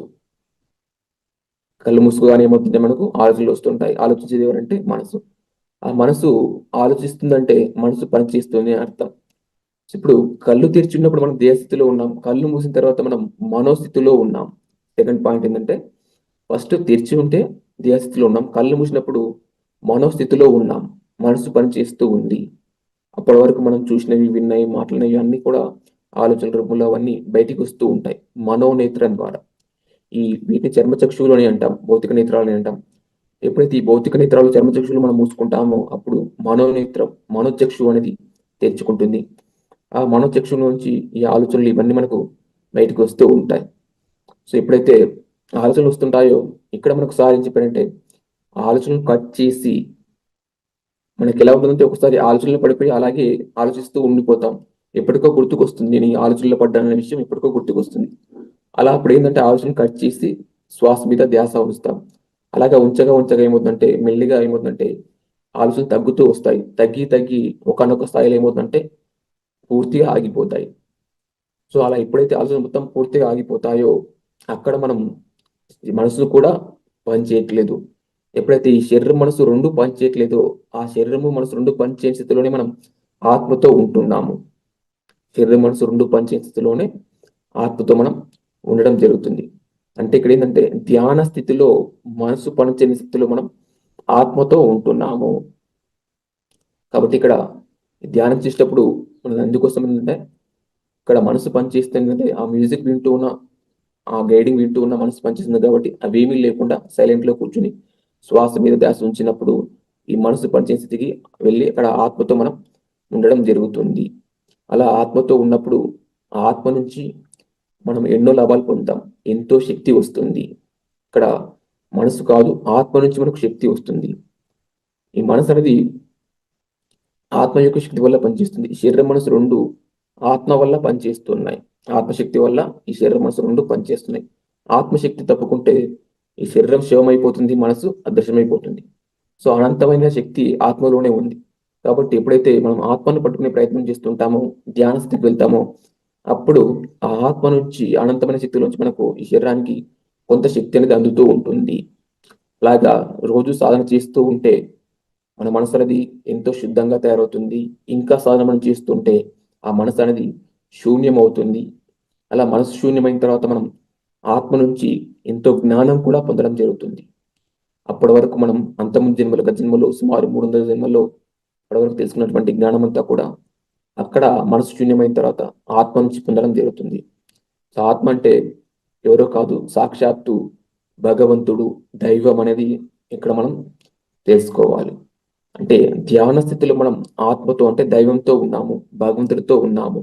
కాబట్టి ఇక్కడ ఆ ఆత్మతో ఉన్నప్పుడే మనకు అందరికి కూడా అనంతమైన శక్తి వస్తుంది, ఎంతో జ్ఞానం వస్తుంది. అలాగే ఇంకేంటంటే ఇక్కడ భగవంతుడిని ఇంకా ఏమంటారంటే సచ్చిదానంద స్వరూపుడు అని అంటారు. భగవంతుడిని ఇంకా మనం ఏమంటారంటే సత్ చిత్ ఆనంద స్వరూపుడు. అంటే సత్యమైన వాడు, చైతన్యవంతమైన వాడు, ఆనంద స్వరూపుడు, ఎల్లప్పుడూ ఆనందంగా ఉండేవాడు. సో అలా అటువంటి ఆ భగవంతుడితో మనం ఉన్నప్పుడు మనకు కూడా ఎంతో ఆనందం అనేది వస్తుంది. అంటే ధ్యాన స్థితిలో ఉన్నప్పుడు ఆ ఆనందం మనకు కూడా వస్తుంది. ఆ ఆనందం ఉన్నప్పుడు మనకి ఎలా ఉంటుందంటే గంటలు కూడా నిమిషాల్లాగా గడిచిపోతూ ఉంటాయి. ధ్యాన స్థితిలో ఆత్మతో అంటే భగవంతుడితో ఉన్నప్పుడు మనకి ఎలా ఉంటుందంటే గంటలు కూడా నిమిషాల్లా గడిచిపోతాయి. పత్రిసారి సమక్షంలో నేను గమనించడం జరిగింది. 3 గంటలు మనం కూర్చొని ధ్యానం చేసినప్పుడు 3 గంటలు మనం ధ్యానం చేసినప్పుడు ఏమవుతుందంటే ఆ 3 గంటలు కూడా ఎలా ఉండదంటే ఓకే చెప్పిన తర్వాత అప్పుడే టైం అయిపోయిందా, అప్పుడే ఓకే చెప్పారా అని అనిపిస్తూ ఉండేది. అంటే గంటలు నిమిషాల్లో గడిచిపోయి ఉండేది ధ్యానస్థులు. ఎప్పుడైతే మనం ఆత్మతో ఉంటామో అక్కడ మనకు టైం మనకు తెలియదు. అది మనం మనసుతో ఉన్నప్పుడు మనకి ఎలా ఉంటుందంటే, ధ్యానంలో మనం మనసు దగ్గర ఆగిపోయినట్లయితే ఏమవుతుందంటే, అక్కడ ఇంకా టైం లేదా, ఇంకా ఓకే చెప్పట్లేదు అని అనిపిస్తుందంటే మనం మనసు దగ్గర ఉన్నట్టు. టైం మనకు గుర్తుకొస్తుందంటే మనసు దగ్గర ఉన్నట్టు. సమయం మనకు గుర్తు రావట్లేదు అంటే అక్కడ మనం ఆత్మతో ఉన్నప్పుడు, ఆనందంలో ఉన్నప్పుడు మనకు ఆ టైం అనేది మనకు తెలియదు. అందుకే ఇప్పుడు మనకు చెప్తారు, దుఃఖంలో ఉన్నప్పుడు టైం గడవదు, ఆనందంలో ఉన్నప్పుడు సమయం మనకు తెలియకుండానే గడిచిపోతూ ఉంటుందని. కాబట్టి అలా ధ్యాన స్థితిలో మనం ఆత్మను అంటే భగవంతుని పట్టుకున్నప్పుడు ఎంతో శక్తి వస్తుంది, ఎంతో ఆనందం వస్తుంది, ఎంతో జ్ఞానం వస్తుంది. మెల్లిగా మెల్లిగా ఏమవుతుందంటే మన లోపల ఆ దైవ లక్షణాలు మన లోపల వస్తాయి. అంటే ప్రేమ, జాలి, దయ, కరుణ, సానుభూతి, ఓర్పు, సహనము, సేవ, త్యాగము, ఇటువంటి గొప్ప గొప్ప లక్షణాలన్నీ కూడా మనకు వస్తాయి. ప్రేమ, జాలి, దయ, కరుణ, సానుభూతి, ఓర్పు, సహనము, సేవ, త్యాగం, ఇవన్నీ దైవ లక్షణాలని అంటాం. ఇటువంటి లక్షణాలు మన లోపల మెల్లిగా వస్తాయి. అప్పుడు మెల్లిగా మనమే దైవంగా మారుతాం, మనమే దేవుళ్ళం అవుతాం. అందుకే ప్రతిసారి అంటారు, వీఆర్ ఆల్ గాడ్స్, మనమంతా దేవుళ్ళమని ఆయన చెప్తూ ఉంటారు. సో ఎప్పుడు దేవుళ్ళం అంటే ఎప్పుడైతే ఈ శ్వాస మీద ధ్యాస ఉంచి ధ్యానం చేస్తామో, ఆత్మతో మనం గంటలు గంటలు ఉంటామో, మెల్లిగా ఏమవుతుందంటే ఆ ఆత్మ యొక్క, ఆ దైవం యొక్క లక్షణాలు మనకు వస్తాయి. అంటే గంటలు గంటల శ్వాస మీద ధ్యాస ఉంచినప్పుడు ఆత్మతో ఉంటే, ఎవరితో ఉంటే మనం వాళ్ళ యొక్క లక్షణాలు ఉంటాయి. ఎవరితో సాంగత్యం చేస్తే వాళ్ళ యొక్క లక్షణాలు మనకి ఎలా వస్తాయో, సహవాస దోషం, సహవాస లక్షణాలు, అలాగా ధ్యాన స్థితిలో భగవంతుతో ఉన్నప్పుడు ఆ భగవంతుని యొక్క లక్షణాలు మనకు రావడం జరుగుతుంది గంటలు గంటలు మనం కూర్చున్నప్పుడు. సో ఇప్పుడు చూడండి, ఫర్ ఎగ్జాంపుల్ ఇప్పుడు 1 కిలోమీటర్ అవతల ఒక మల్లెపూల తోట ఉందనుకోండి. ఆ కిలోమీటర్ అవతల ఆ మల్లెపూల తోట ఉన్నప్పుడు మనం ఇక్కడ నుంచి ఆ తోటకు వెళ్ళడానికి వెళ్తున్నాం. సో ఇక్కడ నుంచి మనం బయలుదేరినప్పుడు మనకు ఆ మల్లెపూల వాసన ఏమీ తెలియదు. కానీ తోటకు దగ్గరగా రాగానే ఏముందంటే మెల్లిగా మల్లెపూల వాసన అనేది తెలుస్తూ ఉంది. తోట పక్కగా రాగానే ఏముంటే తోట పక్కన ఉన్నప్పుడు ఇంకా ఎక్కువగా ఆ మల్లెపూల వాసన తెలుస్తుంది. తోట లోపలికి పోతే ఇంకా ఎక్కువగా మల్లెపూల వాసన ఉంటుంది. తోటంతా తిరిగేసి వచ్చామనుకోండి, మనం వేసుకున్న బట్టలు కూడా మల్లెపూల వాసన వస్తూ ఉంటాయి. అంటే ఇక్కడ ఏమైందంటే ఆ మల్లెపూల తోటకు ఎంత దగ్గర అవుతూ ఉంటే ఆ వాసన అనేది అంత బాగా మనకు తెలుస్తుంది. ఆ తోట లోపలికి వెళ్ళేసి వస్తే ఏమవుతుందంటే మన బట్టలు కూడా మల్లెపూల వాసన వస్తున్నాయి. అంటే ఆ తోటకు మల్లెపూల తోటకు దగ్గర అయ్యే కొద్దీ ఆ వాసన ఎలా పెరిగిందో, ఇక్కడ ధ్యానంలో మనం ఏమిటంటే ఆత్మకు అంటే భగవంతునికి దగ్గర అయ్యే కొద్దీ మన లోపల కూడా ఆ భగవంతుని యొక్క లక్షణాలు ఆ విధంగా వస్తాయి. ఆ దైవ లక్షణాలు ఆ విధంగా వస్తాయి. ఇందాక మనం చెప్పినట్లు ఆ ప్రేమ గాని మన లోపల ఆ ప్రేమ అనేది పెరుగుతుంది. దయ, కరుణ, ఓర్పు, సహనం, ఇటువంటి లక్షణాలన్నీ, సేవ, త్యాగం, ఇవన్నీ కూడా మనకు రావడం జరిగింది. అలా ఎప్పుడైతే దైవ లక్షణాలు మనం పొందుతామో ఇప్పుడు మనమే దేవుళ్ళుగా మారడం జరుగుతుంది. అందుకే ధ్యానం చేస్తే మనం దేవుళ్ళుగా మారుతాం అనేది ప్రతిసారి మనం చెప్తూ ఉంటాం. వీఆర్ ఆల్ గాడ్స్, మనమంతా దేవుళ్ళం అనే విషయం. సో ఇక్కడ ఏంటంటే ధ్యానం చేయడం అంటే ఏంటంటే మనం ధ్యాన ఆత్మతో అంటే భగవంతుతో ఉండే ప్రయత్నం చేయడం, భగవంతుణ్ణి పట్టుకునే ప్రయత్నం చేస్తున్నాం.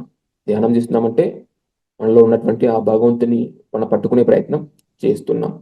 అలా ప్రయత్నం చేయడం వల్ల మనం ఎన్నో లాభాలు పొందడం జరుగుతుంది. శక్తి కానీ, జ్ఞానం కానీ, ఆనందం కానీ, ఆ దైవ లక్షణాలన్నీ మనం పొందడం జరుగుతుంది. మనం దేవుళ్ళగా మారడం జరుగుతుంది. అలాగా మరి అటువంటి దాన్ని ఇంకా మనం ఏం చెప్పొచ్చు అంటే, ఇక్కడ భగవంతుని మనం ఏమంటామంటే సత్యం అని కూడా అంటాం. భగవంతుడిని మనం సత్యం అని కూడా అంటే, ఆత్మ అన్న, భగవంతుడు అన్న, సత్యము అన్న అంతా ఒక్కటే. సో ధ్యానం ద్వారా ఏంటంటే మనం ఈ కనిపించే ఈ దేహం నేను కాదు, కనిపించని ఆత్మే నేను అనే సత్యాన్ని మనం తెలుసుకుంటాము.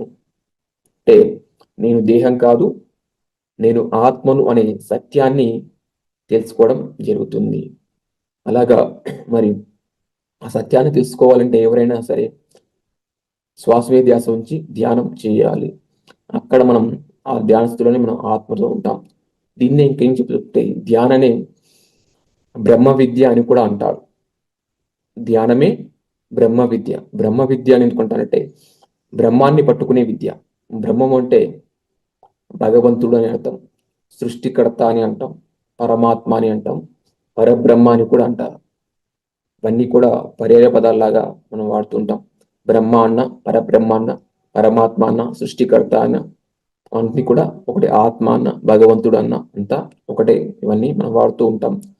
సో ఆ పరబ్రహ్మంతో, ఆ భగవంతుతో మనం ఉన్నప్పుడు ఇవన్నీ లాభాలు ఎన్నో మనం పొందడం జరుగుతుంది.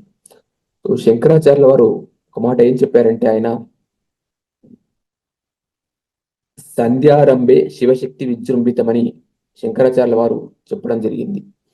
సంధ్యారంభే శివశక్తి విజృంభితం అంటే సంధ్యా సమయంలో శివశక్తి, శివశక్తి అంటే ఆత్మశక్తి, విజృంభితం అంటే విజృంభింపబడి ఉంటుంది, ఎక్కువగా ఉంటుంది అని అర్థం. సంధ్యా సమయంలో ఆత్మశక్తి ఎక్కువగా ఉంటుందని చెప్పారు. మరి ఇక్కడ సంధ్య అంటే ఏంటంటే మనకు రెండు రకాలుగా చెప్తారు. ప్రాతకాల సంధ్య, ఉదయ సంధ్య, సాయం సంధ్య అని. ఉదయ సంధ్య అంటే సూర్యోదయం అవుతున్న టైం, ఎర్లీ మార్నింగ్ సూర్యోదయం అవుతున్న టైం ప్రాతకాల సంధ్య అని అంటాం. సాయం సంధ్య అంటే సూర్యుడు అస్తమిస్తున్న సమయం, దాన్ని సాయం సంధ్య అని అంటారు. సో ఇక్కడ ఏంటంటే శంకరాచార్య వారు చెప్పింది ఏంటంటే ధ్యాన సంధ్య అని చెప్పారు ఆయన. ధ్యాన సంధ్య అంటే, ధ్యాన సంధ్య అంటే ఏంటంటే ఆలోచనకు ఆలోచనకు మధ్య ఉండే ఖాళీనే ధ్యాన సంధ్య అని అంటారు ఆయన.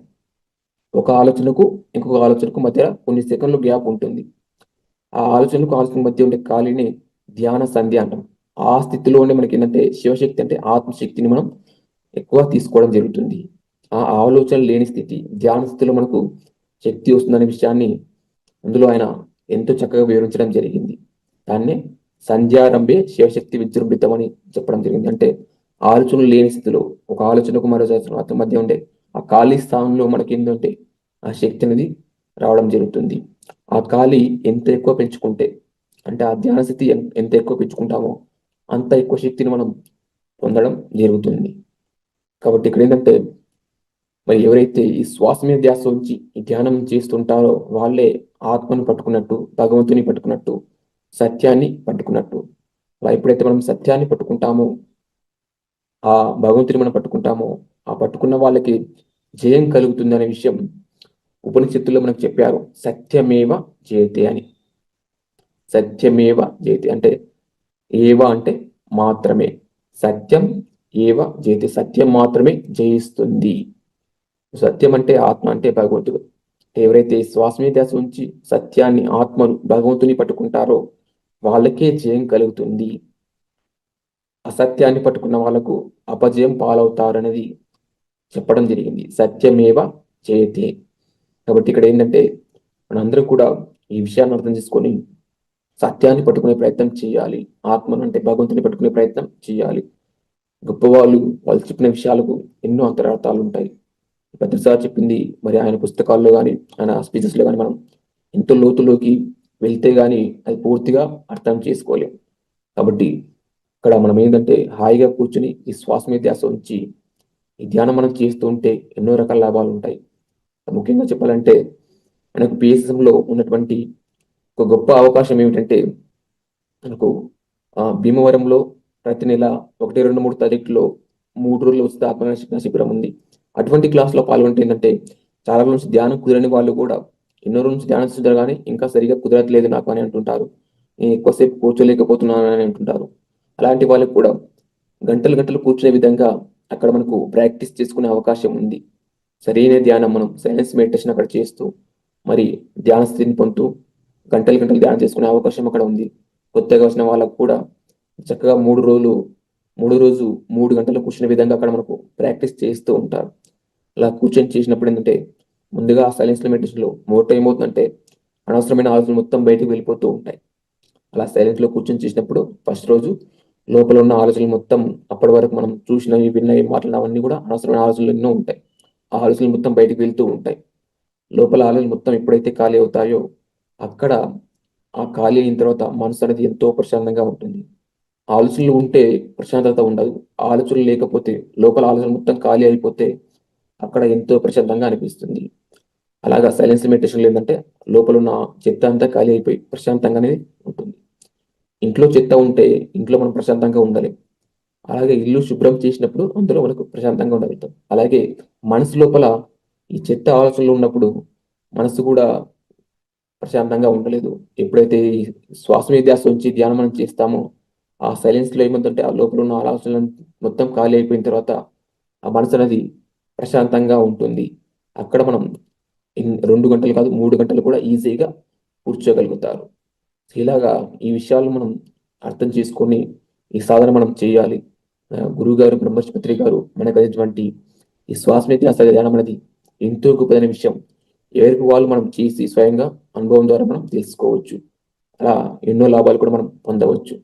మరి మరొక్కసారి ఇంతటి అద్భుతమైనటువంటి జ్ఞానాన్ని మనకు అందించినటువంటి గురువు గారు బ్రహ్మర్షి పత్రిజీ గారికి ధన్యవాదాలు తెలుపుకుంటూ, అలాగే నాకు ఆధ్యాత్మిక ఎదుగుదల కృషి నా ఆధ్యాత్మిక ఎదుగుదలకు సహకరిస్తున్నటువంటి గురువులు బ్రహ్మ విద్యరిష్ట తటవర్తి రాజలక్ష్మి మేడం, బ్రహ్మర్షి తటవర్తి వీరరావరావు సార్ దంపతులు వారికి కూడా ధన్యవాదాలు తెలుపుకుంటూ, మరి నాకు ఈ అవకాశం ఇచ్చినటువంటి పిఎంసి డిజిటల్ టీం వారికి, చూస్తున్నటువంటి ఆత్మబంధువులందరికీ కూడా ధన్యవాదాలు.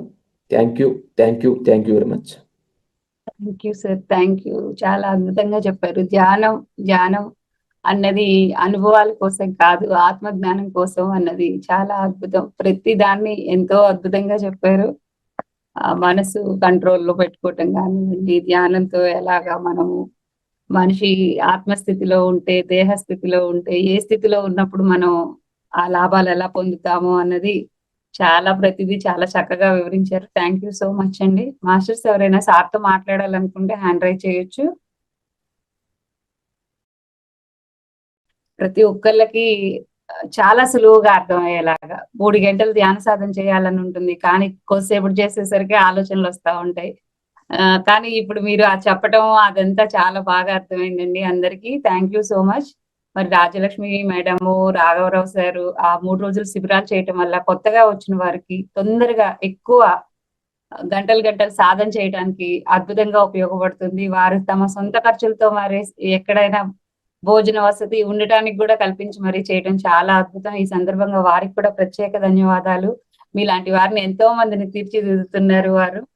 Thank you so much sir. మరి మనందరికీ ఇంత అవకాశం ఇచ్చినటువంటి మన బ్రహ్మర్షి పత్రిజీకి ఎంత కృతజ్ఞతలు చెప్పుకున్నా తక్కువే. వారికి హృదయపూర్వక ధన్యవాదాలు తెలుపుకుంటూ ఈ కార్యక్రమాన్ని ఇప్పుడు ఇక్కడితో ముగించుకుందాం. మరి మిత్రులారా, 11 గంటలకి స్వాధ్యాయ యోగం ఉంది. You are the placebo book గురించి ఈ రోజు నుంచి సరికొత్త కార్యక్రమం మొదలు పెట్టుకుంటున్నాము. సాయంత్రం 8 నుంచి 9 గంటల వరకు మెనీ మాస్టర్స్ మెనీ కంట్రీస్, దేశ విదేశాల్లో ఉన్నటువంటి పిరమిడ్ మాస్టర్ల యొక్క అనుభవ జ్ఞానాన్ని తీసుకోవడానికి ఈ కార్యక్రమాన్ని చేసుకుంటున్నాం. ఈ రోజు సుధాకర్ గారు ఫ్రాన్స్ నుంచి వస్తున్నారు. మరి ఆ కార్యక్రమంలో కూడా పాల్గొందాం. మరి అందరికీ మరొకసారి హృదయపూర్వక ధన్యవాదాలు తెలుపుకుందాం. మాట్లాడండి మేడం. Good morning sir. ఎలా చెప్పారంటే మీరు బ్రెడ్ మీద జామ్ వేసినట్లు చాలా చాలా బాగా చెప్పారు సార్.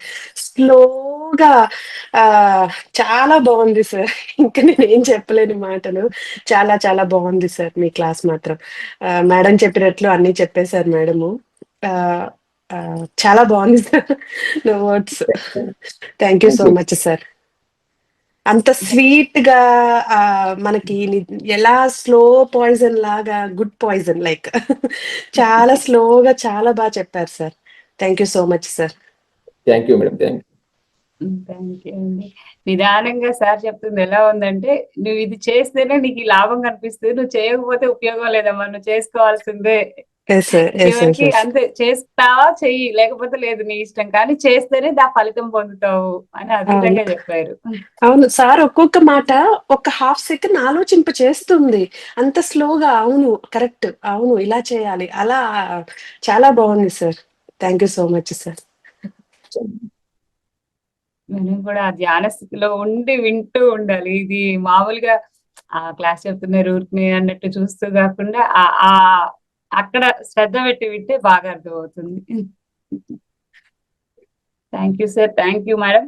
మాస్టర్స్ మరి సహకరిస్తున్న ప్రతి ఒక్కరికి హృదయపూర్వక ధన్యవాదాలు.